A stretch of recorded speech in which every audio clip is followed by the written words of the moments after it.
So let's welcome everybody to the First Coast Free Thought Society's Zoom room. The First Coast Free Thought Society is an organization of individuals who prefer science and reason over religious dogma and fanaticism.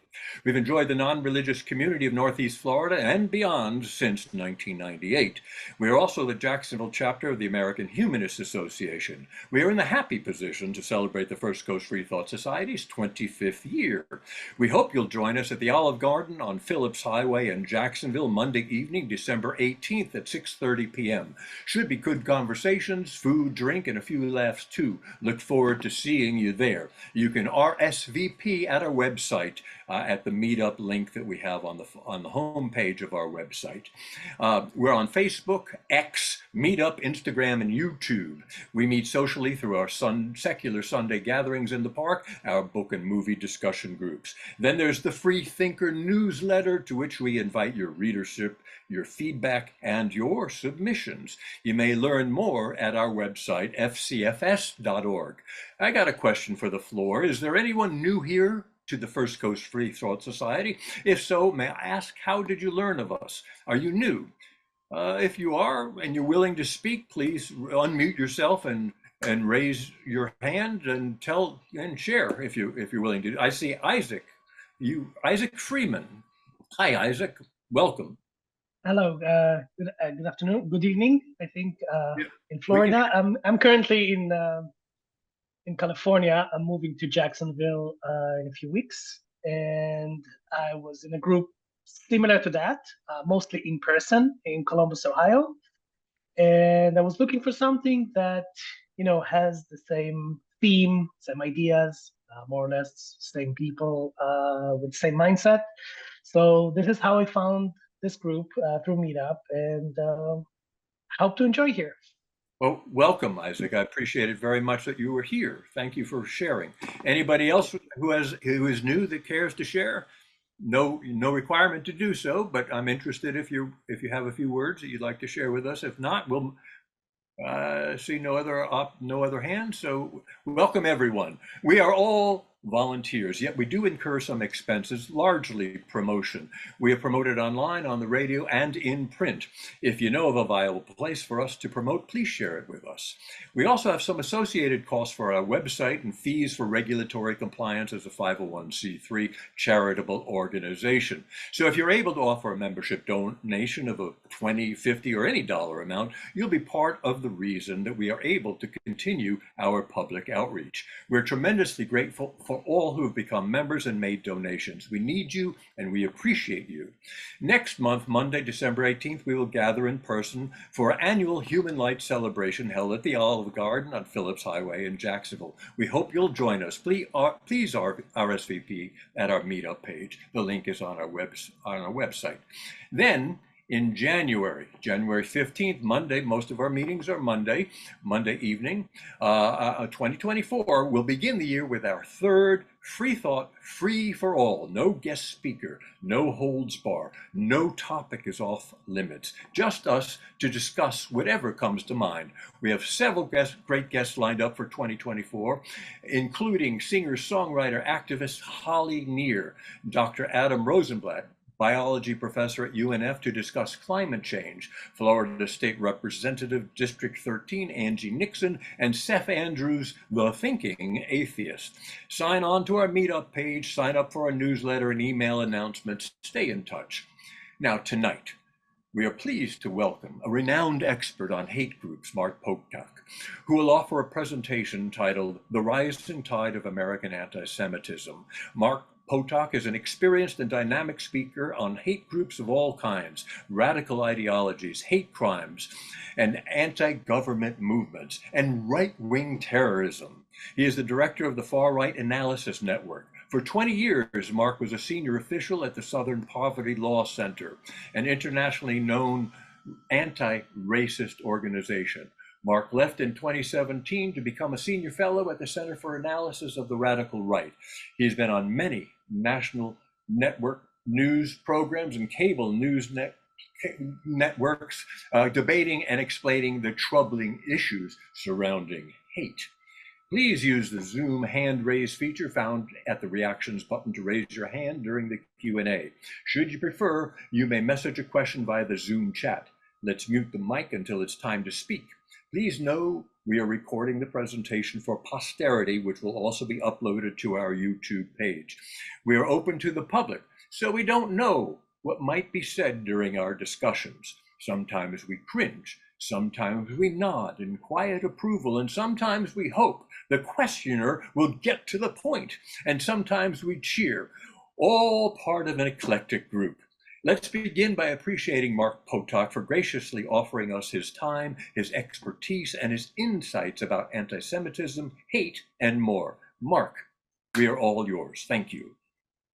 Well, thank you all for having me. Thank you, Ken, you in particular, and Lance, my old contact with all of you. And, I'm not going to give a formal speech or anything, but I'm going to talk to you about what I think is indisputably a real explosion in anti-Semitic violence and hatred worldwide. As a general matter, just by way of introductory remarks, I would say that anti-Semitism in the United States has been growing really since the 1980s, the 1990s. It's taken off, beginning really with the campaign of Donald Trump back in 2015, 2016, and then especially with the events in Charlottesville. People marching down the streets saying, Jews will not replace us, Juden raus, Jews out. And then the president Trump saying, there are very fine people among those neo-Nazis in Charlottesville and so on. It's worth saying a couple of things that have come up, very recently, and that are sure on everyone's minds. One, the kind of endless scandal with Elon Musk and X, formerly Twitter, something like 900% raise in anti-Semitic content on X since Musk took over. So that's been very dramatic. And of course, I'm sure everyone here heard about what Musk said the other day, essentially endorsing the idea, the neo-Nazi idea of a replacement conspiracy, white people being replaced purposefully by liberals and so at the hands of liberals and so on, in order to diminish the numbers and power of white people.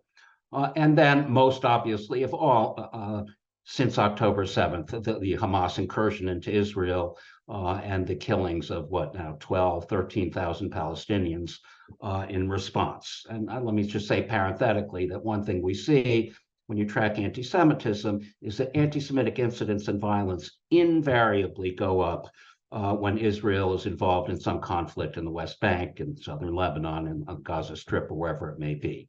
So for better or for worse, Israel represents in the minds of many people the Jews, quote unquote. And when Israel is doing something that some people perceive as bad, perhaps bombing a Palestinian hospital in the Gaza Strip, whatever it may be, you see an enormous outpouring of anti-Semitism and as well as perfectly legitimate criticism. So, we've seen that in Europe, for instance, huge demonstrations that have a somewhat anti-Semitic bent to them, and oftentimes a very anti-Semitic bent. The ADL claims, for instance, that in the United States, there have been 200 or so pro-Palestinian demonstrations, which the Anti-Defamation League, rightly or wrongly, describes as pro-Hamas. I think one could probably get into arguments about some of the details of that claim, especially when, is holding up a sign saying Free Palestine really anti-Semitic? Not in my mind, but certainly in the minds of many. In any case, there's no doubt that the Hamas-Israel war has amped up all this hugely. At the same time, as I kind of alluded to for a moment, this is part of an expansion of the so-called replacement theory, which was first cooked up in 2012, at least in its most modern form, by a French writer, a guy named Renaud.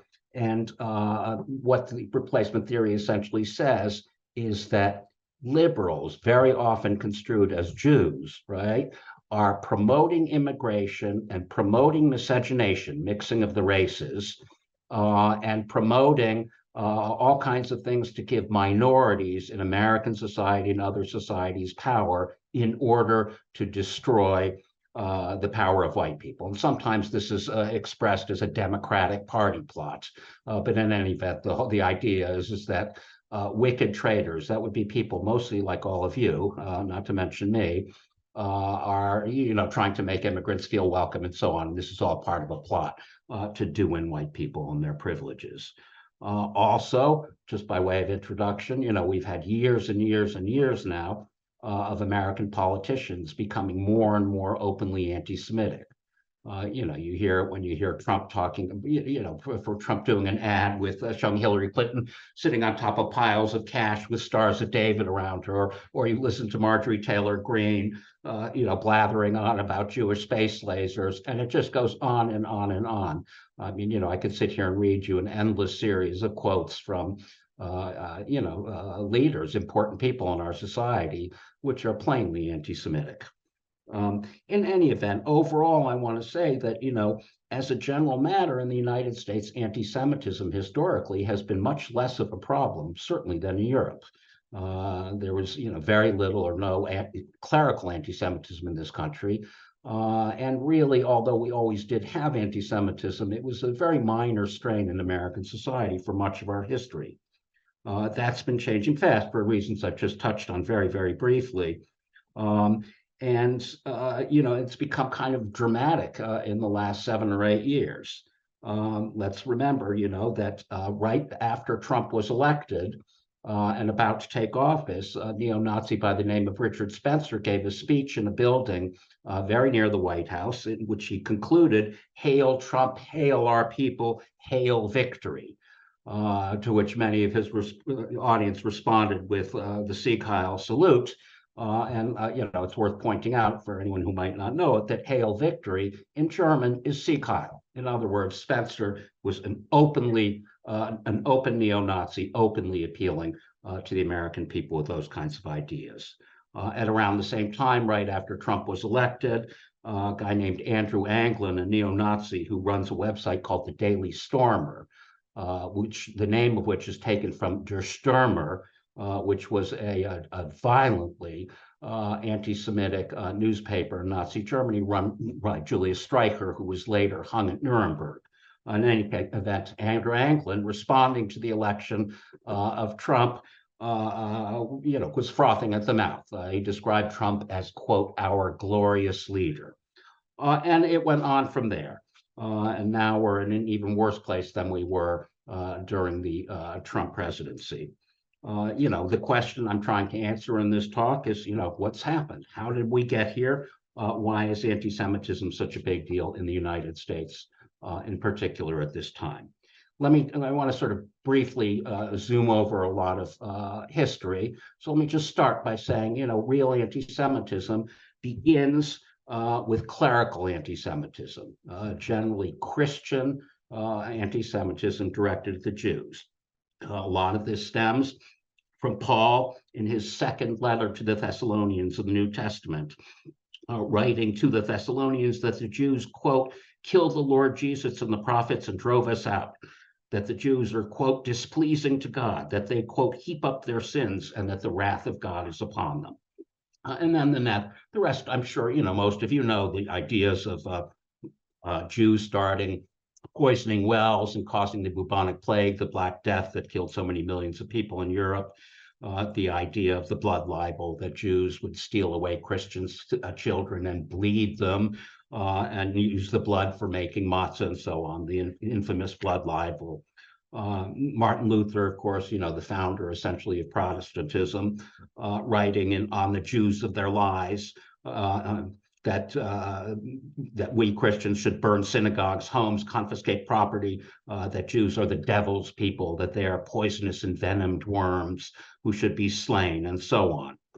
Around the 19th century, this started to change and become a more political anti-Semitism, as Jews were increasingly associated with communism, and at the very same moment with rapacious capitalism, right? Those Jews, they'll rip you off, and also with the political revolutions of 1848, with the urbanizing of society, in the 19th century with finance, with all kinds of aspects of modernity that were difficult for large groups of people. They were virtually all laid at the feet of the quote unquote Jews. Of course, the Protocols of the Elders of Zion, the infamous Tsarist forgery that was published between 1898 and 1903. It's a little unclear exactly when it first appeared. Probably written by the Tsarist, as I said, the Tsarist secret police in Paris, became an incredibly important document because essentially what it told the story of is this is the Jews secretly scheming to take over the world. This is how and why they are doing that. Increasingly, as the 19th century kind of rolled on, we get to the latter half of the 19th century, it's the dawn of the age of science in Europe and in the United States, both. And this age of science brings with it the rise in things like eugenics, the idea that we can scientifically create a better human race by not allowing certain people, ugly people, low IQ people, people with dark skin, whatever it might be, to reproduce. It's the era of social Darwinism. It's also the era of Darwin himself. So, very much our societies, our Western societies, were starting to think in terms of science. And as part of this rise of science and decline of religiosity, we saw the rise in race science, the ideas as they were expressed by people like Oswald Spengler, Madison Grant, Lothrop Stoddard, that the races were real things. They were really different animals, in effect, in each race of human beings, and that the races could be stacked hierarchically, and that Nordics were the most superior people of all. And Jews, play a very nasty role in that idea. As we go on, we see anti-Semitism kind of spreading. And I'll get into some of the other reasons. I just want to go through some of the highlights first, and then we can talk a little bit about some of the reasons that were specific or are specific to the American case. But, in 1915, Leo Frank, a Jewish businessman in Atlanta, who was the superintendent of a pencil factory, was accused of raping a 14-year-old Catholic girl, Mary Fagan, which almost certainly is not true. We quite certainly know who actually did carry out the rape. In any case, he was arrested, convicted against all evidence, was then pardoned, or at least was going to be freed by the Georgia governor because it was so obviously a miscarriage of justice, but then was dragged out of his jail cell by a mob and lynched. A mob that called themselves the Knights of Mary Fagan. The Knights of Mary Fagan essentially kind of transmogrified in the same year, in 1915, into the so-called Second Era of the Klan. The Second Era of the Klan began in 1915, as I said, in a big ceremony in Stone Mountain, Georgia, where there is still a huge Confederate set of statuary carved into a cliff and so on. In any event, by 1918, the Protocols of the Elders of Zion, which I mentioned earlier, were already circulating to American officials. They were starting to become known here.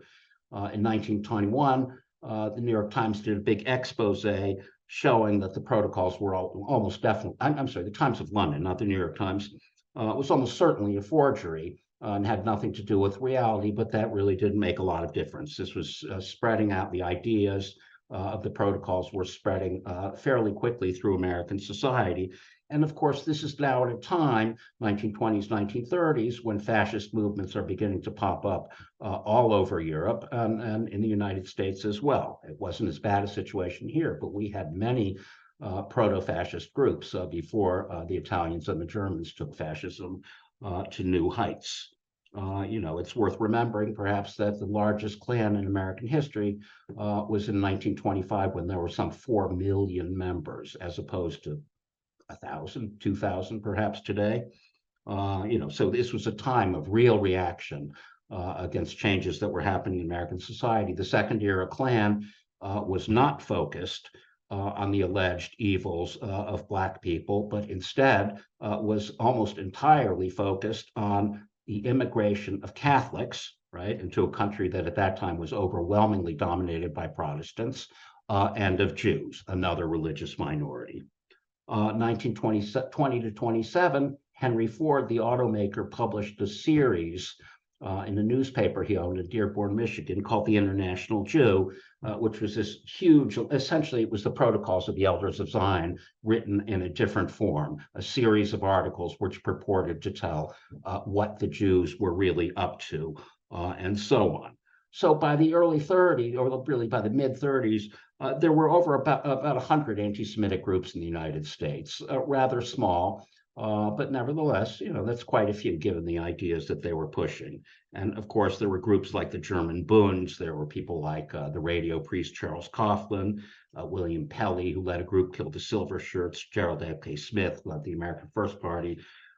These were all violently anti-Semitic individuals and groups. A lot of them referred to FDR, Franklin Delano Roosevelt, when he ran and then later became president, as a Jew. He wasn't, of course, but this was claimed, and so on. Even during the war, 39 to 45, levels of anti-Semitism in the United States rose, not dramatically, but they did rise. I think the war really was not perceived at that time as a battle to prevent the genocide of the Jews or end the Holocaust or anything like that. It was more about saving England and Western society and so on. In any event, with the end of the war, with the discovery of Auschwitz and Birkenau and all the rest of it, we saw essentially a huge kind of interlude, a hiatus in this kind of heating up anti-Semitism. And that's, I think, for obvious reasons. I mean, the Auschwitz was truly shocking to tens of millions of people around the world. And although I'm not arguing that the 50s were, a wonderful time for liberalism and so forth, that isn't true. But nevertheless, basically, better attitudes came to prevail. In many ways, that was a time when, for instance, in 1959, the Catholic Church formally abolished the Good Friday prayer for the Jews. They didn't abolish the prayer. What they did was revise the prayer to remove the line that for many, many, many years was a part of the Good Friday service, describing Jews as perfidious. 1962 to 1965, Vatican II was, of course, the liberalizing series of meetings held by the Catholic Church, which ended up producing something called Nostra Aetate, a document translates as "in our time," which repudiated anti-Semitism formally by the Catholic Church and actually described Jews as being the first to hear the word of God, quote unquote. So, this was it grew into more and more, this 50s lead obviously into the 60s. It was for many people a hopeful time. It seemed like, multicultural ideas were taking place. Democracy was spreading. The civil rights movement was making real advances. And things looked up, at least in some ways. But, big but. So here we get into some of the more specifics of the American situation. What we saw also, of course, at the same time as we see, sort of counterculture in the 60s, the civil rights movement and so on, we see a huge and growing resistance to desegregation, to everything that followed the 1954 Brownsville Board of Education decision, and massive resistance in the South. And, what this brought were an awful lot of people who were engaged in massive resistance, and many of whom saw Jews as being part and parcel of the civil rights movement that they hated. And of course, it was true that while certainly there were many conservative synagogues and Jews who didn't do much of anything to help the civil rights movement, by and large, Jews as a group and synagogues in their majority were extremely sympathetic to the civil rights movement, for kind of obvious reasons. Jews had gone historically through similar kinds of oppression, and so were very much interested in large part in helping Black people win their own civil rights. A very important thing that happened in the 1960s, really between 1959 and 1967, a man named George Lincoln Rockwell started and led the American Nazi Party, which was really the first major post-war fascist grouping in the United States. It wasn't so much that his group was big, but that his ideas were influential. Rockwell did certain things to help expand the ideas of National Socialism, of Nazism, in an attempt to make them palatable to Americans. He expanded the idea of whiteness, right? Hitler thought, Slavs couldn't be white. Greeks, Italians, Portuguese, Spanish, they all had, a little too dark and swarthy for the Hitlerites. Rockwell changed that very much, saw in the United States, there are all kinds of white immigrants. They certainly weren't all Protestant. They came from all kinds of places. He also helped to launch Holocaust denial in a very big way. And that's critically important because, of course, if you're going to adopt or try and get others to adopt the ideas of Nazism, you've got to do something about those pesky 6 million murdered in the camps. So, it was quickly figured out by not only Rockwell, but other people as well. Rockwell was a real pioneer in this field, that you needed to deny the Holocaust, describe it as something that greedy Jews made up in order to extort money from Germany and all the rest of it. Rockwell also adopted the practice, the theology of Christian identity. And I will explain what Christian identity is a little later on, but let me just say for now that Rockwell was absolutely an atheist. He didn't believe there was, anybody floating around up in the clouds up there running things or trying to run things. But he also understood that Americans, as a national group, were much more religious than most Europeans. And that really, in order to get Americans to latch onto these ideas, it would be very helpful to be able to get the Bible involved. So as I say, I'll come back to Christian identity because it's kind of a complicated thing.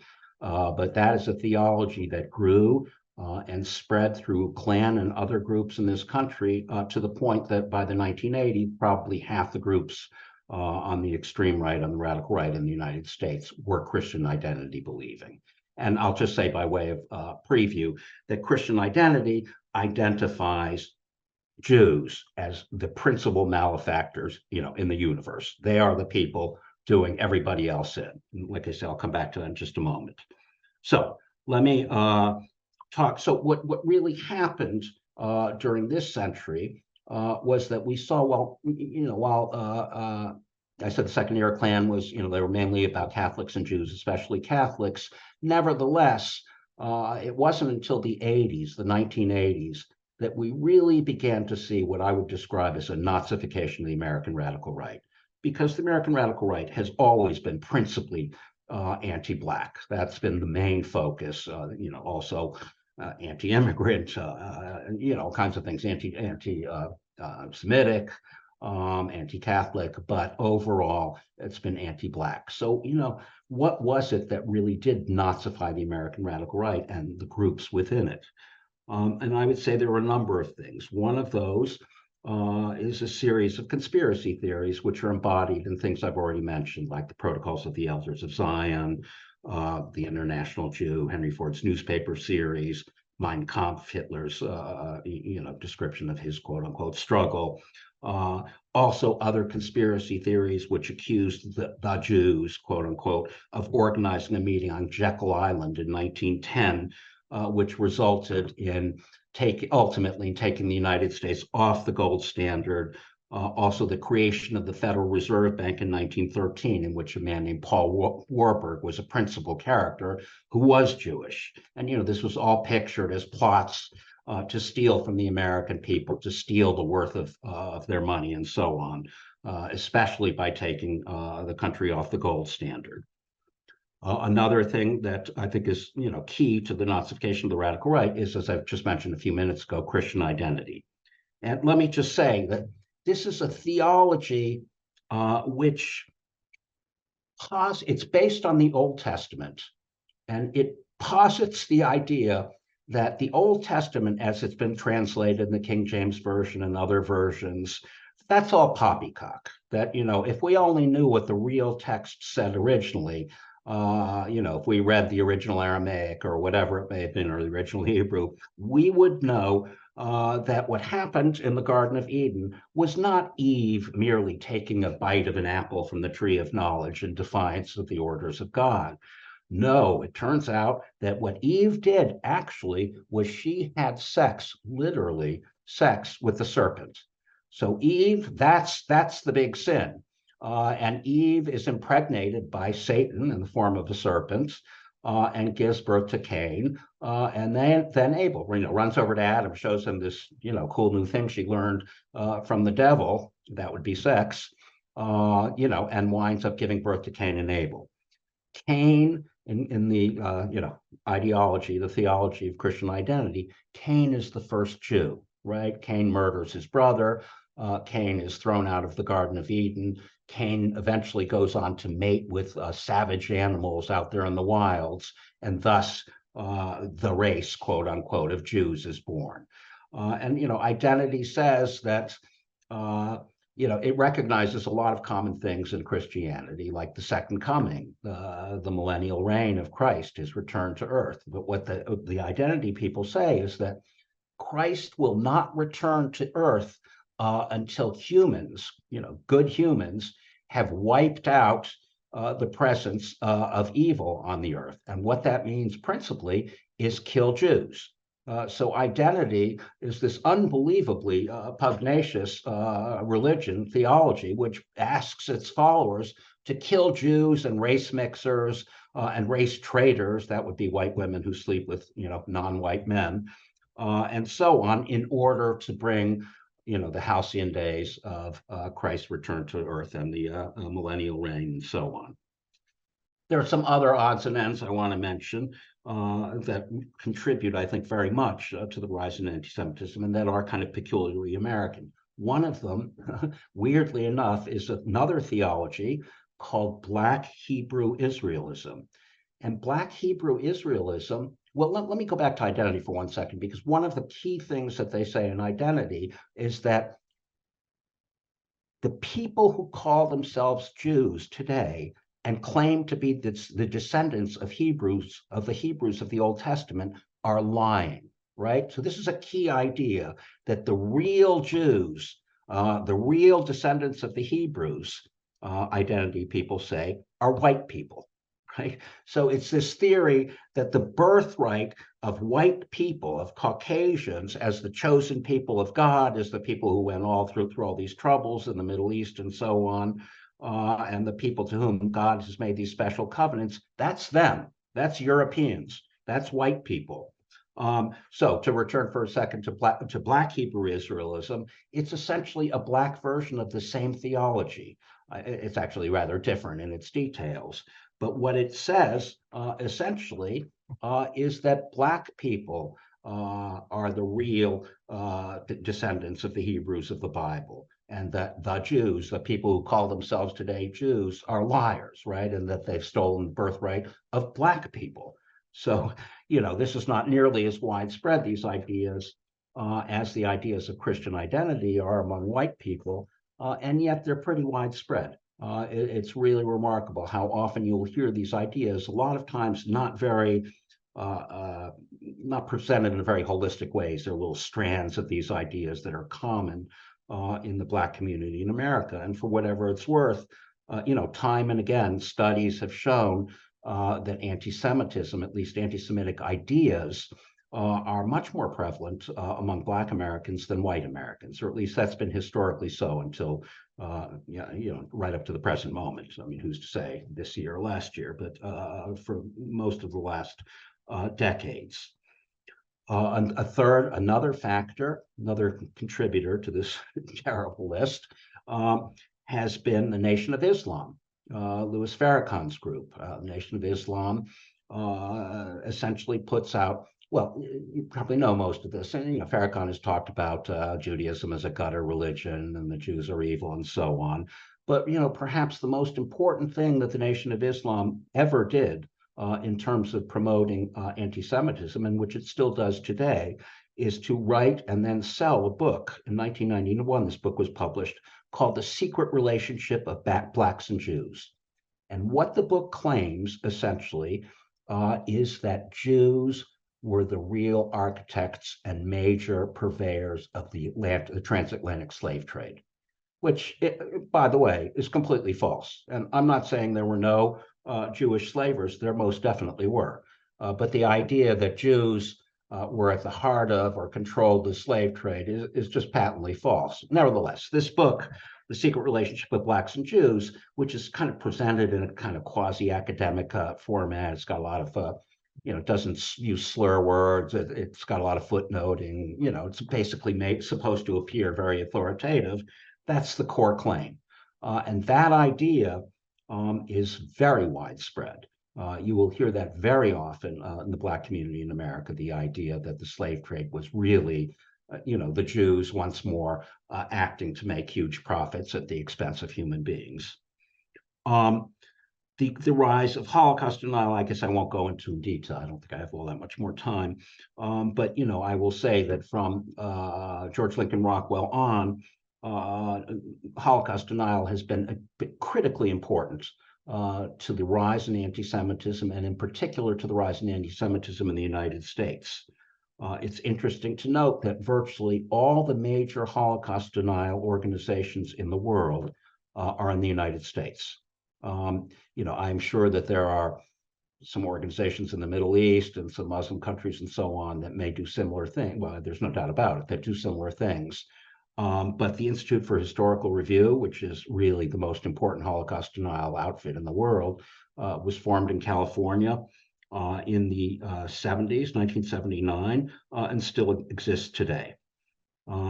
So that has really been these are all really important contributors to what's happened. There is, I think it can't be argued against. I mean, there is also forms of left-wing anti-Semitism. However, this is my view, for whatever it's worth, I think it's wildly overstated. I also think that this conflation that you will see sometimes from groups like the Anti-Defamation League, which in many ways I agree with on other matters, this conflation of anti-Zionism with anti-Semitism, I think is just really false. I don't think that the Israeli occupation of lands in the Middle East is not a good thing. Is not the same as saying the Jews need to die or be driven into the ocean or anything like that. So, sorry, I'm just thinking about this for a minute. Let me say other important ideas. I said, I think early on in the talk that I thought that anti-Semitism had really begun to grow significantly in the 1980s. The 1980s is a period when we see a number of groups, the Posse Comitatus and a number of others, formed, which, first of all, are largely informed by Christian identity as the kind of underlying theological idea, but which more and more explicitly describe the United States as being secretly run by satanic Jews, right? So the anti-government movement, such as it is, at least from the 1980s on, became more and more and more anti-Semitic. That idea, I think, is captured most dramatically in what groups like the Posse began to call the United States government, and many of these groups still call it that today.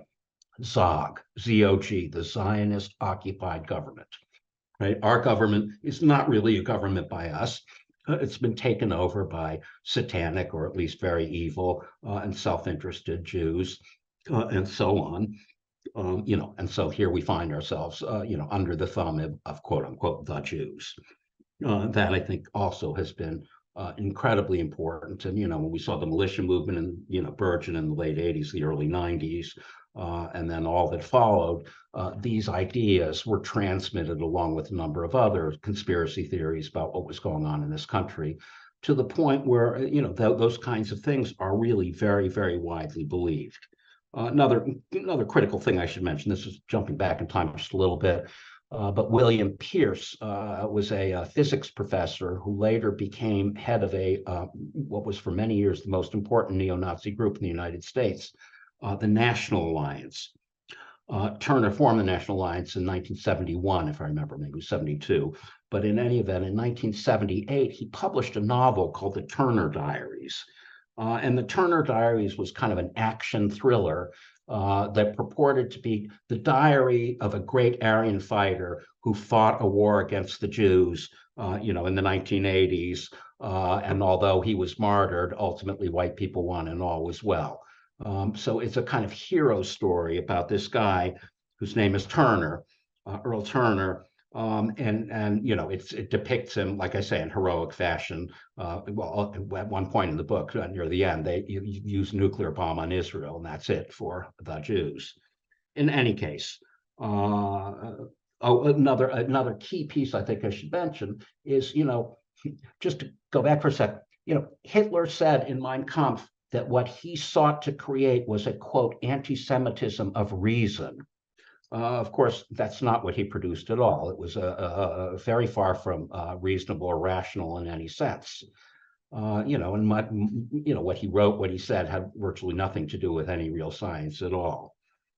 Between 1994 and 1998, an academic in California by the name of Kevin MacDonald wrote a trilogy of books, which purported, the books, by the way, were called, well, the first, A People That Shall Dwell Alone was the first book, Separation and Its Discontents was the second, The Culture of Critique was the third.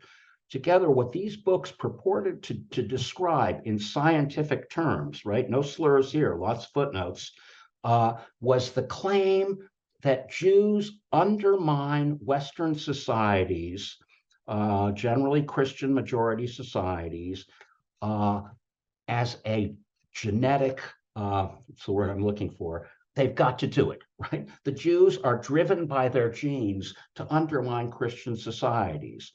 And why is that? Well, because they have suffered for so many thousands of years pogroms and other violence at the hands of majority Christian societies that this has been built into them genetically. So even if the Jews or a particular Jewish person today doesn't really see what they're doing or think about it in these terms, what they're really doing, says Kevin MacDonald, is promoting immigration, non-white immigration, promoting racial miscegenation, promoting things like same-sex marriage same-sex marriage, and they're doing all of these things in order to undermine Christian society so that it won't be powerful enough to hurt the Jews. Right? So it sounds like a completely, whacked out idea. The guy was smoking too much of something that day. But in fact, these books were taken very seriously, and especially, of course, by people on the radical right, because they purported to explain anti-Semitism as a perfectly rational response to something that had happened as a matter of evolution. The Jews had become an evil group, even if they hadn't intended to, whose only real business was destroying other people's societies, principally Christian societies. So, those are some of the reasons I think that we're seeing anti-Semitism grow so dramatically. I mean, I don't want to estimate the importance of Trump in particular, though. I think it's worth saying, I think this is a long-term trend, and for reasons I've tried to explain, anti-Semitism has been growing in this country to levels equivalent to or even beyond what we see in many European countries. But Trump had this unique role of essentially giving people permission to act out and show publicly the worst parts of themselves. So, I think that Trump made it okay to say, well, Black people are basically criminals, that the Jews are basically, money counters and materialists, and on and on and on. It's a kind of moral permission giving, and that really leads directly to violence. And I could go on for quite a while about all the evidence supporting the idea that words have consequences. In other words, these kind of ideological statements translate ultimately into criminal violence, and people die as a result. So it's not true that just saying, oh, I think the Jews are evil because of this, really has no consequences at all. Ultimately, these kinds of talks and ideology lead to terrific violence against Jewish people and others.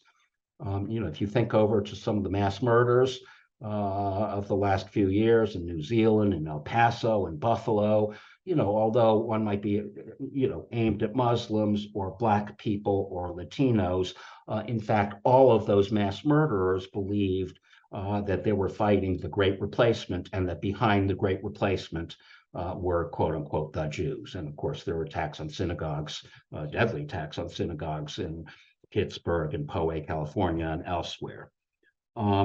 So I think that I was trying to say about Trump and his permission giving, and that's something I think that will give a little meat to this.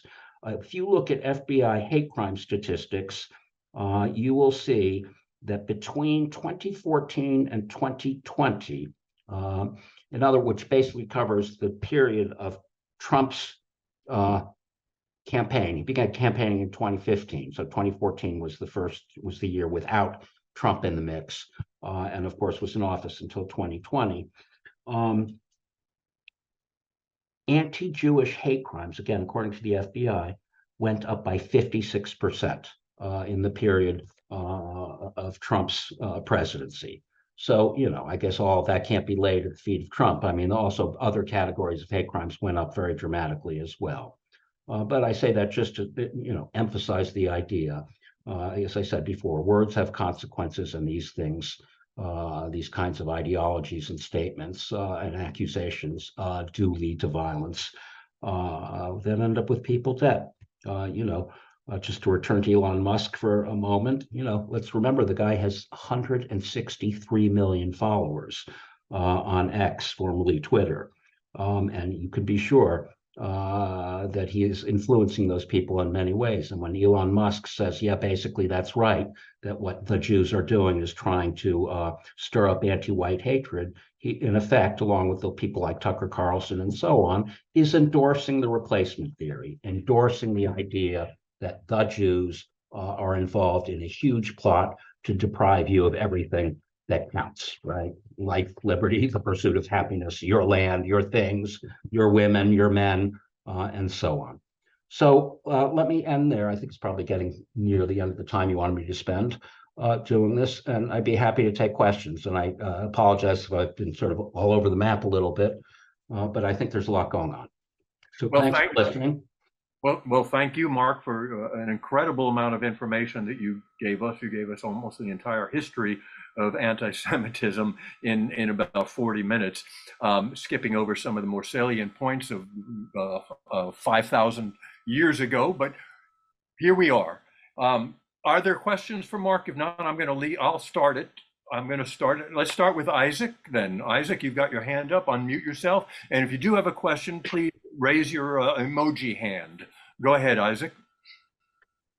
Yes, thank you, Mark, for this presentation.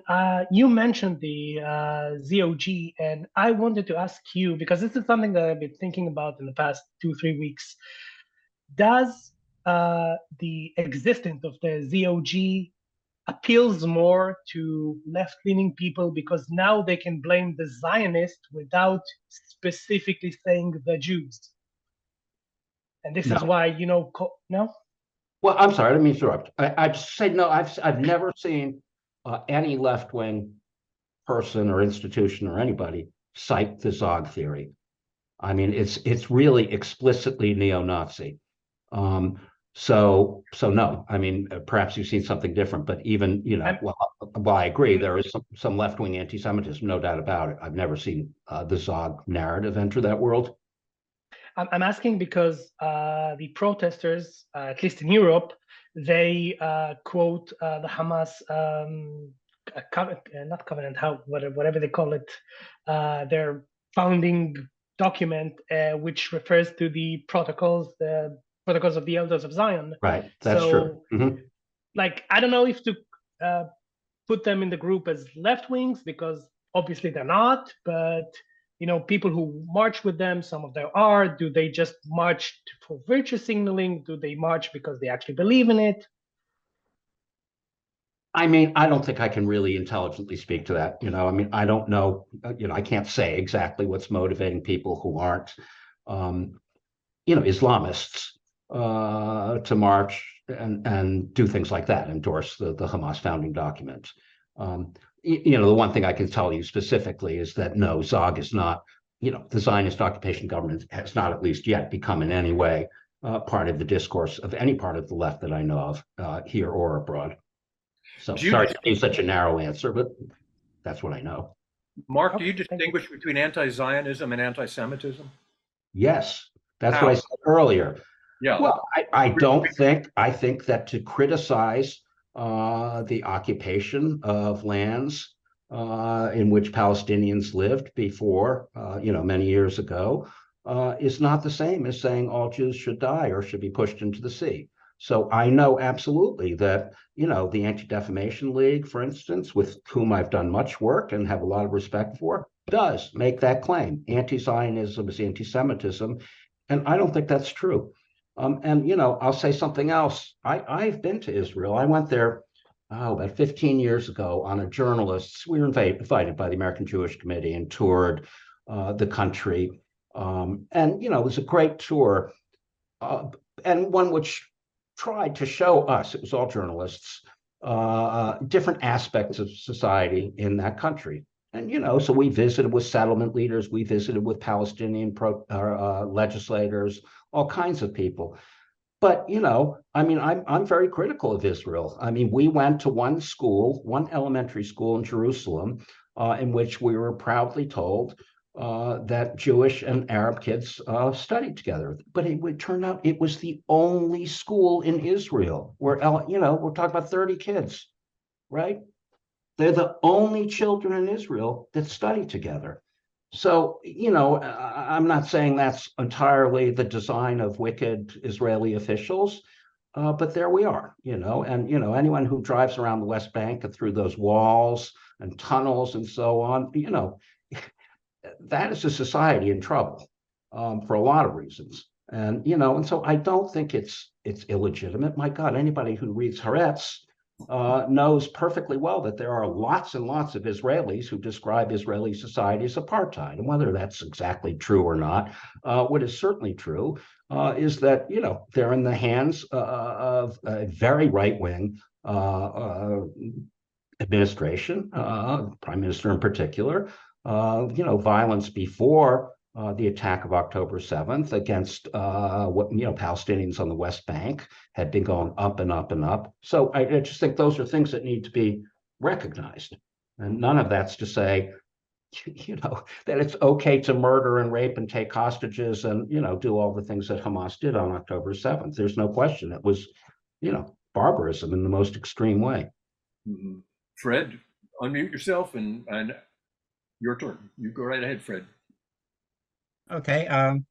Yeah, much enjoy your presentation. It's a lot of very disturbing stuff, but among some of the disturbing trends of the last decade or so, it seems like a rise internationally of right-wing ideology of these demagogues taking over many countries, and some of it has been up and down because some of them, take power, then they, at least a couple of them, get out of power. But more, it seems to be a trend of many countries going to the, like it was in 1920s and 1930s when many of the fascists took over many parts of Europe, even before the war. But another thing is that got my curiosity is the massive idolization of Trump, which that seems to me unique in American history. I mean, I know, there have been other politicians have been very popular, like, say Franklin Roosevelt. But for a living politician, that's highly unusual with people flying flags, and they anything that's slanderous, that's critical of him, they say that's slander, or they discount it. They say, well, it doesn't matter if he does it. He's our guy. Yeah. Which is to me is bizarre. And I don't know if he really could slaughter people on the Fifth Avenue and have videotape and him bragging about it and said, well, it's okay if he does it. Which is can you make sense of that at all? Well, I mean, it's obviously a huge question, right? It's like asking about the whole universe. But I mean, I think I will do less well at explaining how Trump is idolized, as you say so much. I mean, it's hard to understand. I was a person who didn't believe, that he could win last time, and and yet he did, or in 2016. I think what we haven't talked about in all this, I tried to kind of tailor a talk that was real specific to anti-Semitism and attacks on Jews and so on. But, I think there is a much larger story going on here, and that is essentially that American society, Western society in general, are undergoing huge, huge transformational changes. And they really are dramatic changes, right? So that might, one part of it, of course, is the idea that, well, here's the classic, white people are about to lose their majority in the United States, a country that has been completely dominated by white people, since the very early colonial days. We're a few years away, 7, 8 years away from whites becoming less than 50% of the population. So the rise of the great replacement theory and so on, there's a kind of deep angst, right? About this is not my country. This is not the country my forefathers built. Any troubles I'm having, whatever they might be, with my girlfriend, my wife, my job, that's ultimately attributable to the way the country has changed and so on. I would say that really what we're seeing is a huge reaction to aspects of globalization. And I don't think that globalization is something that can be stopped. I think it's just, it's a historical process. And, you can't stop it by deciding, change this law or that law. I mean, our societies are knitted together in ways that were unimaginable 100 years ago, and it can only continue, right, in this incredibly wired together world, technologically wired together world. So, I think that we're seeing a reaction to, the demographic aspects of globalization, right? All of these countries becoming less dominated by one group. It's interesting to think about. I have friends who are like, anti-fascist types in Sweden. Sweden, for us Americans, you think of Sweden, you think of a bunch of very white people with very blonde hair, right? And none of them seem to be fat. But in fact, Sweden, at least a few years ago, was already 9% black, right? So it's those kinds of changes that, in Greece and Poland and Hungary, these societies are reacting against. There's also cultural aspects of globalization, and perhaps the most dramatic, obvious case to cite is the legalization of same-sex marriage in this country, which I didn't think I'd live to see. But then dramatically, the Supreme Court, the old Supreme Court, made happen in Obergefell. So, that's another remarkable thing. Huge change that to many people, is really unsettling. I'm not saying it's right. I don't think it is, that people should be so worried by these things, but they are. And then there were just materialistic, financial, straight up financial things that happen. America, this country's lost its steel industry, most of its auto industry, most of its textile industry. We've seen, and so we're living in an age of this incredible separation of the rich and poor. The income gap growing, the wealth gap growing in these enormous ways. For white working class people, that's a huge change. When my father is now in his early 90s, but when he was, in his 20s, you could finish high school without, with semi-decent grades and get a job in a factory and make very good money, and support a whole family on that money. So that those things are no longer possible at all. You don't have a college degree now coming into the economy, you really are in trouble, and you're going to be in trouble for your whole life. So I've just tried generally to touch on these ideas, but we had a similar. I wrote a whole long paper of comparing the current period, the 2020s, to the 1920s, to exactly 100 years ago in the United States, when this country, in my opinion, really did teeter on the edge. Becoming essentially another fascist country, but ultimately with Roosevelt chose to go a very, very different direction, right? Roosevelt created essentially the foundations of the welfare society, during his terms in office. In any case, so I think there's a lot going on in the world. Obviously, none of this has directly to do with quote unquote the Jews, but I will say that this relates in a funny way to anti-Semitism in that one of the old libels, one of the old, anti-Semitic claims about Jews is, they're materialists. They don't owe any allegiance to any government, right? They're only out for themselves and their tribe, right? It's all about money. They know, but they're no real patriots. There's no such thing as a Jewish patriot or a patriot, Jew who's a patriot of a particular country. And those ideas, which go back hundreds of years, in fact, seem to fit rather well in an age where globalization is seen as, the enemy of common people, right? The international Jew, the Jew who cares nothing for his or her country and so on. Well, that's the globalist, right? So for some people, you get somebody like George Soros becomes a symbol of what is seen as Jewish materialism or Jewish selfishness, or whatever you want to call it. So I'm just suggesting that the particular nature of the changes that are going on in Western societies sort of link up well with old anti-Semitic theories about, as I say, the quote unquote international Jew. Amazing. Go ahead, Stephen. You're up, and then we go to Mary, and then Susan. Okay, I wanted you to discuss two words that came up, but I wanted to touch on Soros, who we should be celebrating as perhaps the greatest billionaire in the history of the world, a guy who's putting all of his money behind causes that are against his money. In other words, he's financing all these liberals and social justice ideas that cost him money, right? And yet he's pointed out as being the big bad guy. It's very interesting. But the reason, of course, let's just interrupt you for a second, is that, it's exactly those kinds of causes that make him a quote unquote race traitor, right? Let's help immigrants, let's help minorities, right. help poor people. Well, that's exactly what these people can't stand. Yeah. Anyway, the two words Zionism and stereotypes.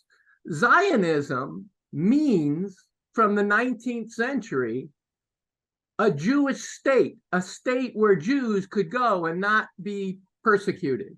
That's all it is. That's all Zionism is a place for Jews to go.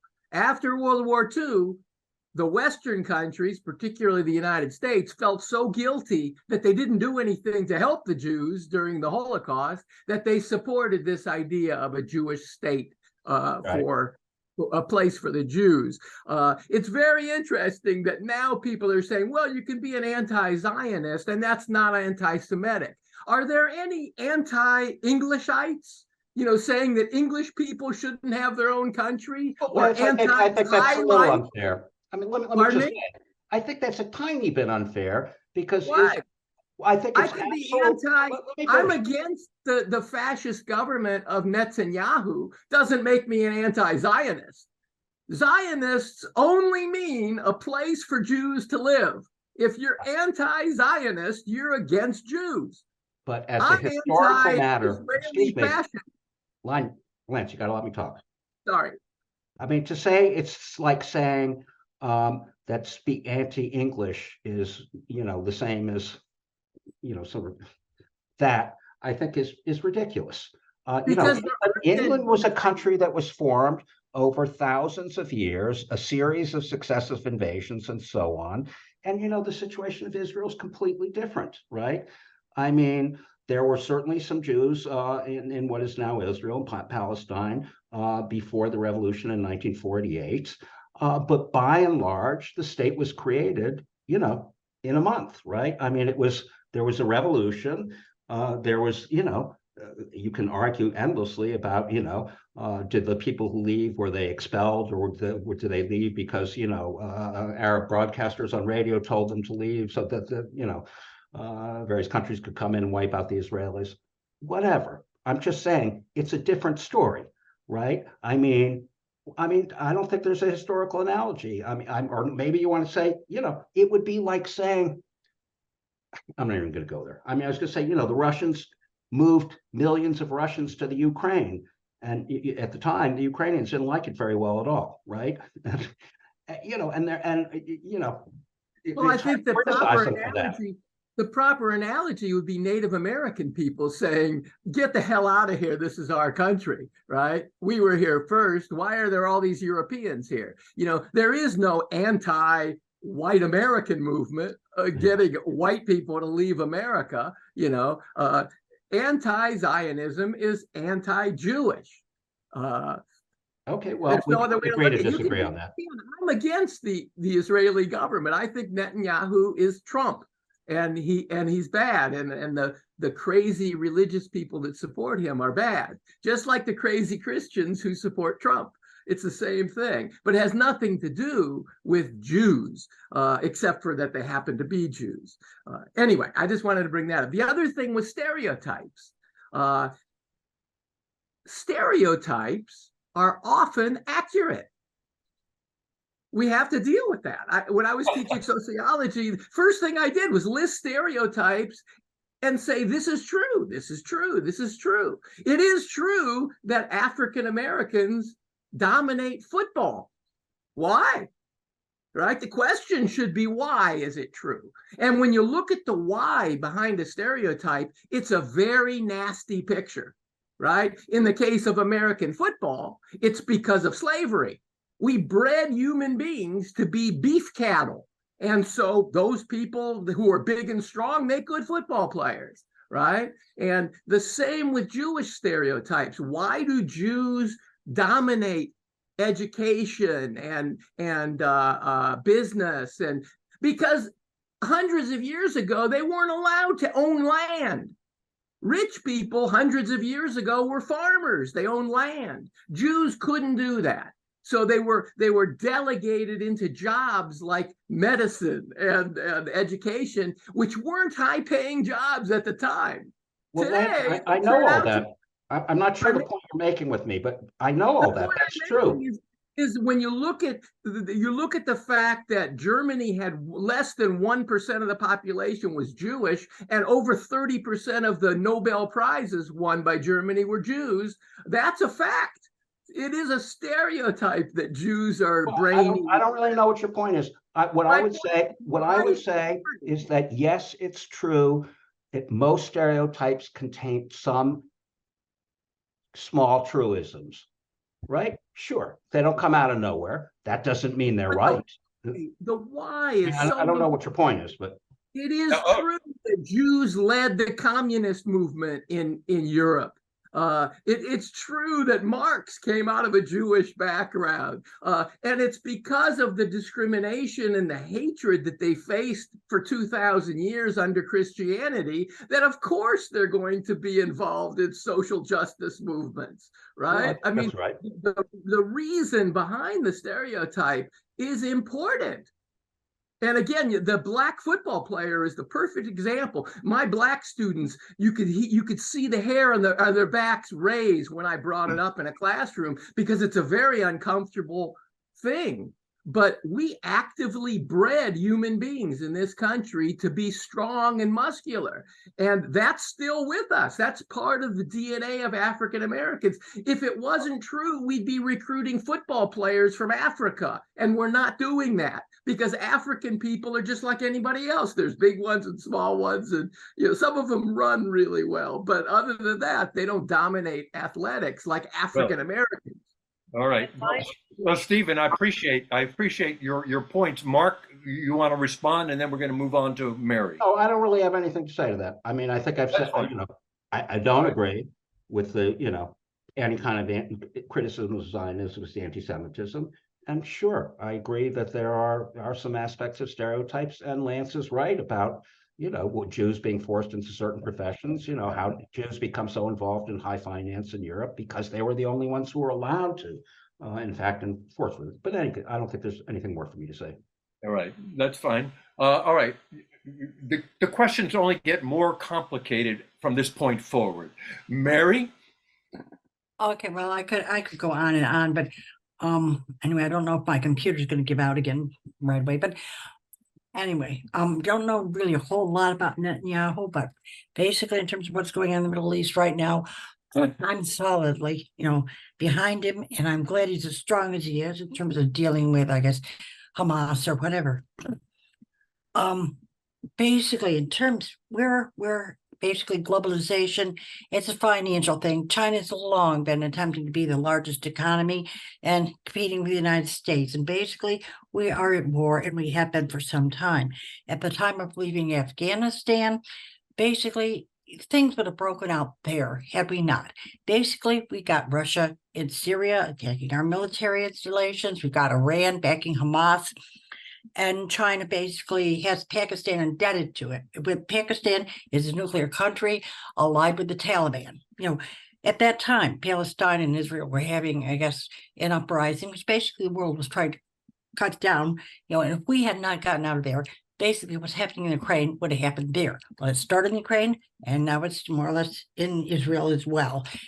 We cannot, I guess, according to the GOP, afford to fight a war on two fronts, maybe three with Taiwan, as well as biological warfare, cyber warfare, trade warfare, etc.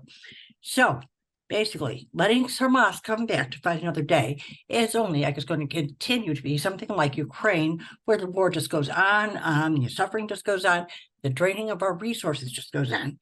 One rule of, I guess, warfare is divide and conquer. We are deliberately being provoked with regard to every freaking social issue that ever existed. Racism, anti-Semitism, anything, to get bickering between ourselves. China, basically, in terms of having a whole lot of social control and social surveillance and stuff, is more or less sitting there, more or less looking at us, alleging that their society is better because at least they're peaceful. So we are obliging China by fighting amongst ourselves, as well as more or less whatever else, they may attempt to be doing with regard to, I guess, ending, democracy altogether. So anyway. All right, Mary, what's the question? Do you have a question? I am commenting that basically we're fighting amongst ourselves, and basically on every freaking social issue that can possibly be fanned with regard to doing so. And basically we are misdirecting our, who the enemy is. We don't know where this is coming from or what. Basically, it's freaking China, not basically us. In terms of Trump, his last surviving, base of political support was the Christian right. Well, but that is not basically also being provoked internationally. Trump has, committed treason on more levels than I can count. So basically, suggesting that we suspend the Constitution, keeping, military records, top secret records at Mar-a-Lago. I don't know how many indictments he's been under. And basically, I guess the left started attacking him. Well, pretty much he, in terms of his oath of office, basically dereliction of duty from the get-go. So after the, the first impeachment attempt. So anyway. Well, thank you, Mary. I appreciate your comments. Mark, would you care to comment on Mary's comments? She offered so much there. Well, look, what Mary had to say was, discussing the entire state of the world. That's not my expertise at all. No, I don't think Netanyahu's a great guy who's saving Israel. I think that's about the most ridiculous thing I've heard in a while. But in any case, maybe it's quote unquote friggin' China. Maybe it's not. That's ruining the world. Well, in terms of the activity of China and Russia, they would continue provoking things. If we did not get out of there, they would continue to provoke things. And I guess basically, there's also Turkey involved. There's this guy, Gerald Fleury, Christian Identity, who runs a Christian Identity group out of Philadelphia. Biblically, there is in Turkey basically some sort of town referred to as Philadelphia. There was also this guy, Prince Joseph or something, more or less mega church out of Shanghai. So anyway, basically they've been basically preaching our area. Election of Fetterman, basically, there was basically anti-Semitism involved in that, as well as big oil. So thank you, Mary. I appreciate that very much. Let's move on to Susan. Susan, do you have a comment or two? Mary, we can come back to you, but let's move on. No problem. Thank you, Mary. Did we lose Susan? Are you there? I'm here. Can you hear me? Yes. Okay, I'm reading Carter's book. It was written in 2006, so I was wondering if our guest could tell me if he thinks Jimmy Carter's book called Palestine, Peace, Not Apartheid, if he feels it's accurate.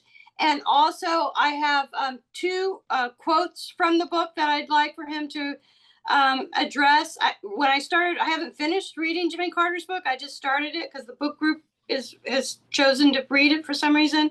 So, but this kind of put me off. So I was wondering if he could respond. So this is what Jimmy Carter said. I wanted to see the city come to life when few tourists were about and to catch a flavor of how it might have been 2,000 years earlier when Jesus strolled the same streets, which I thought was kind of nuts. I thought it sounded like saying if I walk out in my street, I'd know how the Indians felt. And so it kind of turned me off to the book, and I would like to get your thoughts. Thanks. I don't really have any thought. First of all, I haven't read the book, so I have no idea about anything in it.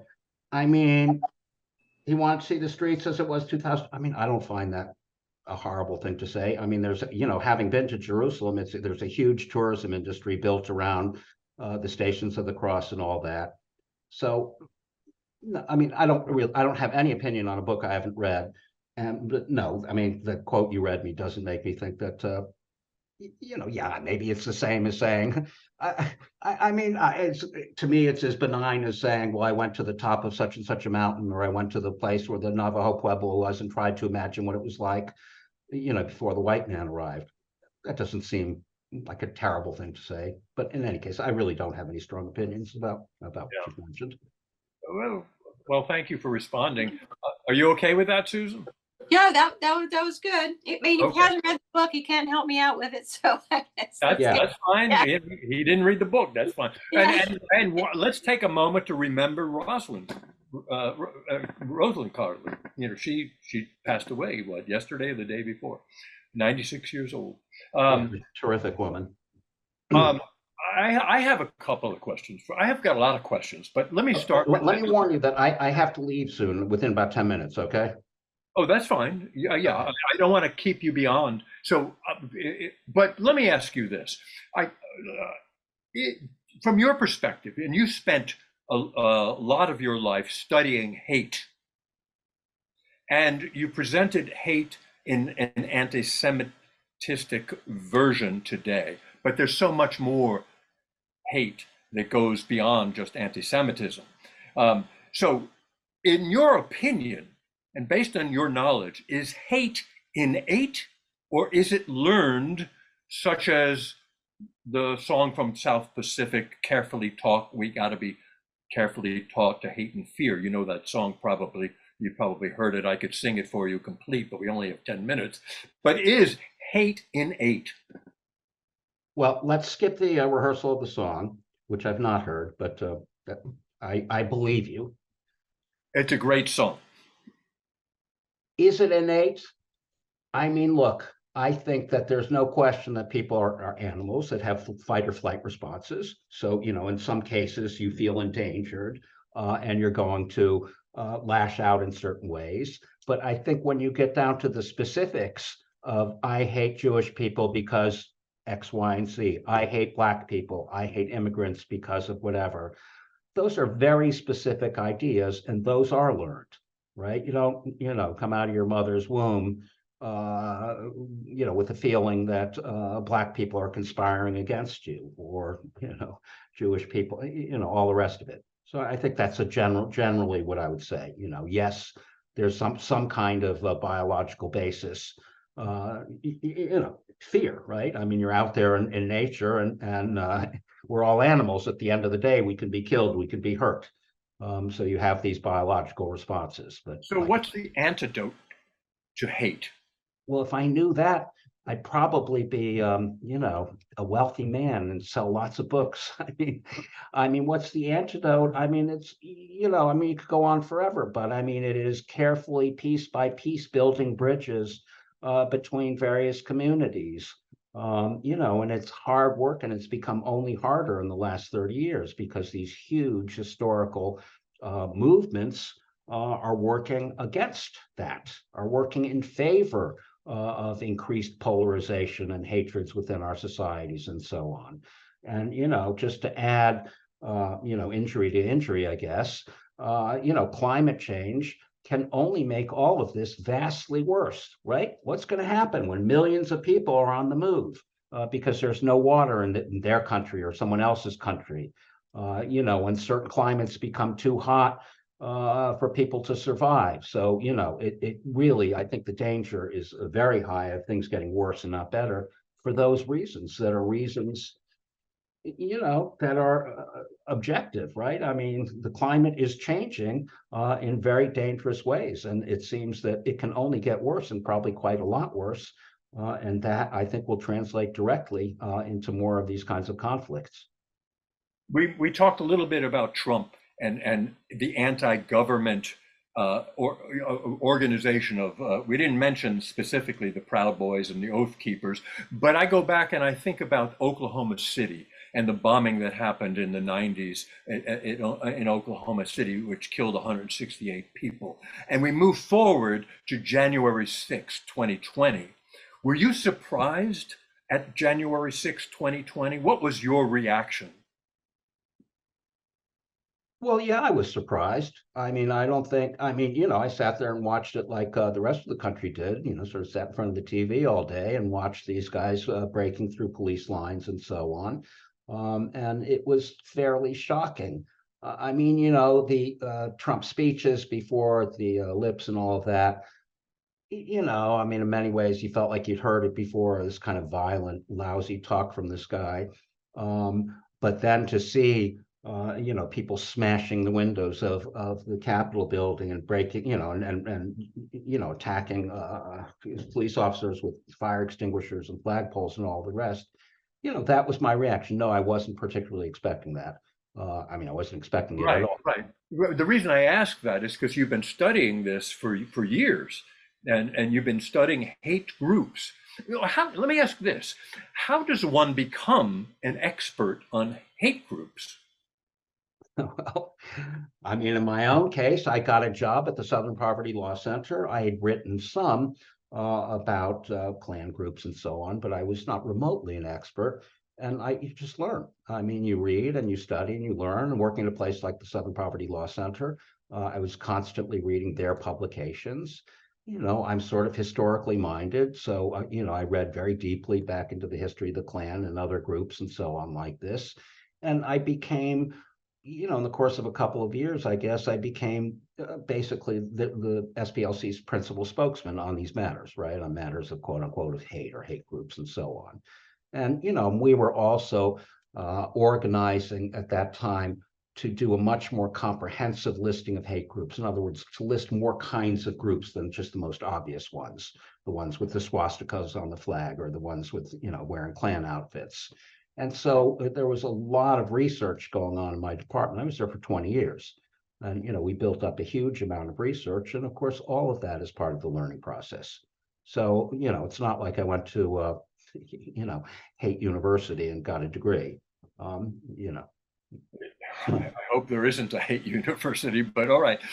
So what caused your separation from Southern Poverty Law Center? Well, it was for me, I had been there 20 years. I was kind of looking forward to retiring. I was thinking about writing a book, although ultimately I decided not to. And I just wanted more freedom to do the kind of writing I wanted to do. I wrote for a few years after I essentially retired for the Daily Beast. And that's it. And it was by weird chance, about a year after I left, I guess it was about a year, the place blew up. Morris Dees was accused of various things and left, and so did most of the staff I knew, the directors and so on. So I left sort of right before the storm, but by pure happenstance. I obviously didn't know it was coming. Mm-hmm. You mentioned a little bit about the media, but not a lot. How would you assess Al Jazeera? I don't know him very well, really. I used to, oh my God, I forgot. Sorry, I can't remember. The Russian outfit that had a news operation here in the United States. It's not Al Jazeera. I just don't know. I didn't. Russia Today. Sorry? RT, Russia Today. Russia Today. No, that's not what I'm thinking of. Anyway, they purported to cover American news, and they were a pretty terrible outfit. I used to talk to them because it wasn't obvious at the beginning that they were really essentially a propaganda outfit. But I've stopped, years ago. And Al Jazeera, I just don't know. I'm not sure I ever spoke to Al Jazeera. That's fine. I did once or twice. Yeah, No, but I just don't have a big opinion of them. that's fine. I didn't know whether you knew it. Yeah. But you also spent a lot of time talking about religion and people who, and you spent time with Christians, you spent time with other types of religions, Islam. But regarding Islam and Islamophobia, not Islamophobia, but regarding Islam and their desire to be martyred and go to paradise, is that just another faction of religion that you can draw parallels to Christianity and parallels to any organized group relative to fanaticism? I think so. I mean, I actually read the Quran, and it's a quick read for whatever it's worth. And there's a lot of talk there is about the virgins waiting for you in heaven and so on. But I mean, I did not find it to be particularly bloodthirsty. Certainly not any more than the Old Testament. And so yeah, I mean, I tend to. Well, I don't portray myself as any kind of theologian. I've had to learn quite a bit about these various religions. Because I came into this completely an atheist and remain one, right? But there's so much religion, so much theology in so much of the radical right that I've had to kind of go down these trails.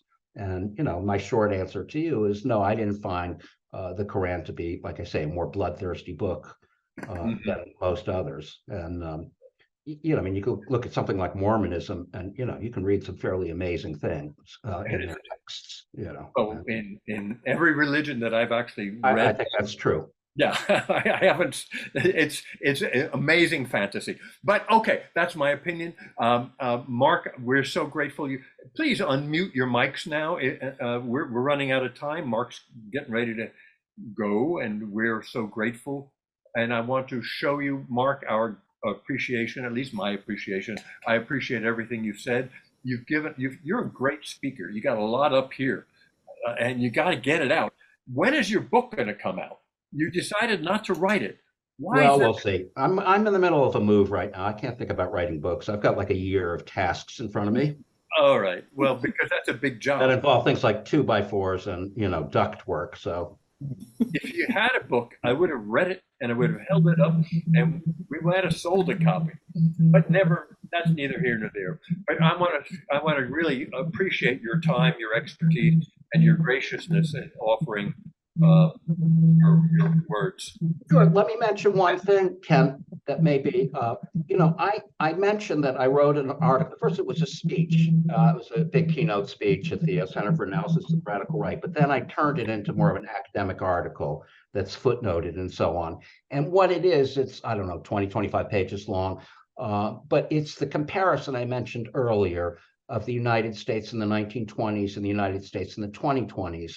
And I think many of the issues we've discussed, including the rise of anti-Semitism, are described in that article. And I think there are some things that might be genuinely interesting to some people. So what I'm saying, and Mark, you have a website.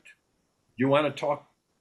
Yeah, that's not the place to find it. I mean, that website is basically I've got a speaker. Oh, that's not a good place. All right. But what I was going to say, Ken, if you want to email me, I could just send you a copy, like a Word copy of this article. And I think it might be genuinely interesting to people. I think there's some, I spent a lot of time thinking about that particular aspect. I think it kind of illuminates a lot of what we've been talking about. Okay, very good. And thank you again, Mark, and have a great night. And thank you, everybody, for being with us and your questions and your comments. And at this point, Madeline is in charge. Madeline, wherever you are, you get to shut the whole meeting down. Thank you, Madeline. Thank you, everybody. Good to see everybody. Hope to see you in December at the Olive Garden. Bye, all. Bye. Bye. Thank you, Mark. Thank you.